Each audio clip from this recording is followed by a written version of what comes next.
Hey, so in this video, we're gonna go over 7 different side jobs that you can utilize to make some extra money in this coming year. So you can do these before work, after work, during your lunch break. It doesn't really matter. You can do this any time of the day. These are very flexible in terms of hours.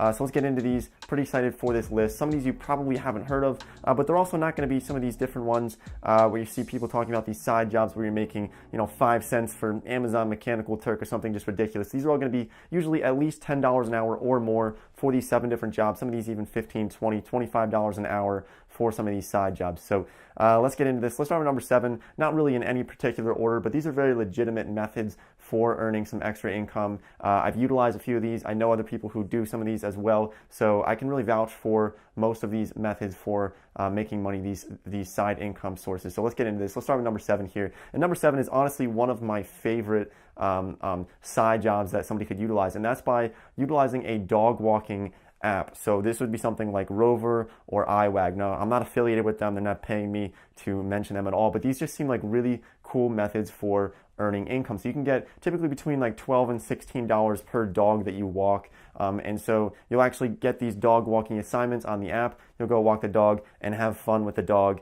And so this is just really kind of a win-win situation. You get to hang out with the dog for 30 minutes to an hour, and you get paid around $12 or $16 for a 15 or 20-minute walk. And you can do this for long periods of time if you'd like, or you could just do it, during your lunch break. If you have an hour for lunch, or maybe you want to do this before work or after work, you can do this any time of the day. It's a pretty cool idea.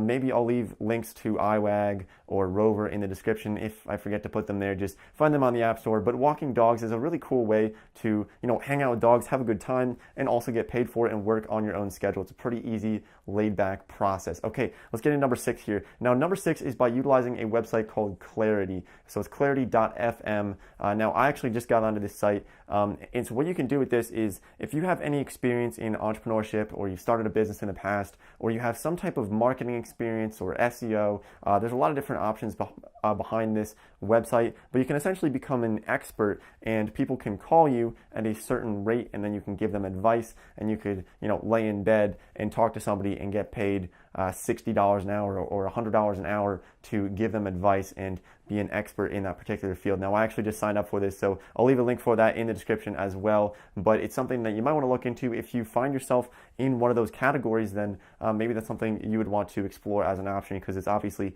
a very, very, very flexible option for most people, because you don't have to be anywhere. You can be in, Bali, or you can be in anywhere in the world and be able to get on the phone with somebody and give them advice for a fee. Number 5 here is going to be by utilizing a site called care.com. Now, when people think about care.com, they think, oh, that's for babysitting. I don't want to babysit people. But you can actually also do dog sitting and dog boarding as well. And there's all kinds of different housekeeping options on there. So I would just go on the site and check it out, because it's not just for babysitting. There's so many different options for care.com. My brother's girlfriend actually got a job through that, and it's pretty part-time. It's pretty flexible, and you can really find some cool opportunities and really get some good networking as well. So for example, if you have, say you have some extra room in your house and you don't mind boarding some dogs, you can get paid $200 to board a dog for a week through care.com. There's all kinds of different options behind that, but I think it's a cool website. You might want to just check it out and see what you can find on there.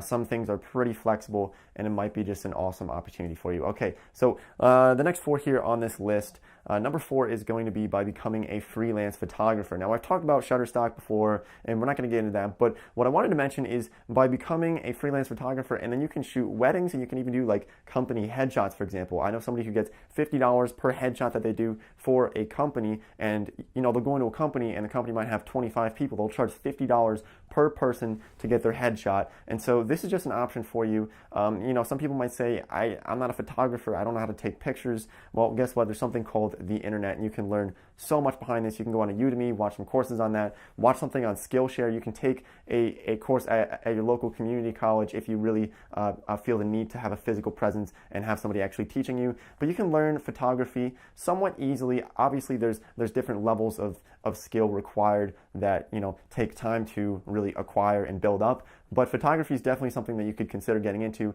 and be very flexible with your time. You can spend a weekend and shoot a wedding and make $1,500 in a single weekend by shooting a wedding whenever you really want to, kind of on your own time. That's what's really awesome about really being a freelance photographer. So there's 3 more on this list that we're going to get into.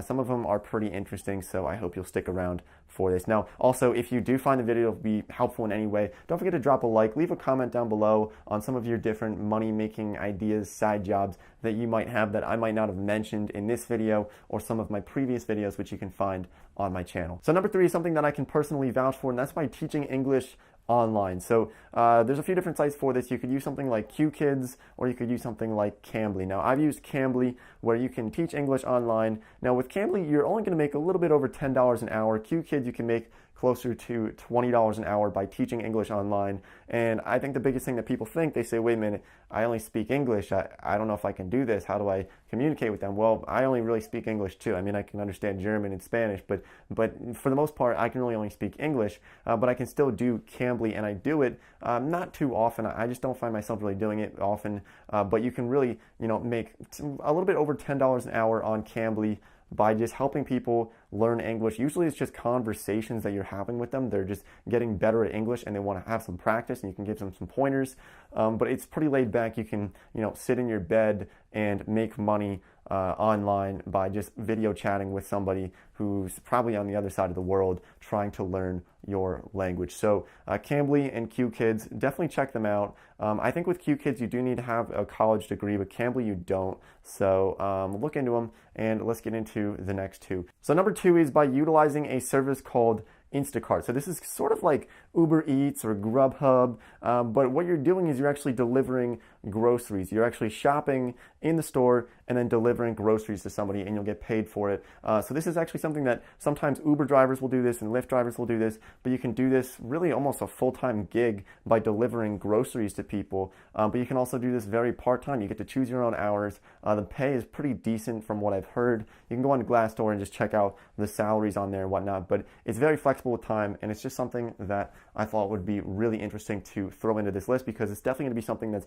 more up and coming into the future as more people order groceries online and people deliver them to their house. Well, you can be one of those people who delivers them, and you don't necessarily need a car for this. I believe you can use a bike, but I'm not entirely sure. You might want to fact check me on that. But Instacart, and if you don't qualify for Instacart, look into Uber Eats or Grubhub or DoorDash. There's so many different services out there in the gig economy where you can deliver food or other types of items. Okay, so number 1 on this list is going to be by becoming a public notary. Now, this isn't the number 1 side job, but it's something that I've thought about for a while, and I've heard about people starting these notaries and becoming somebody who can notarize something.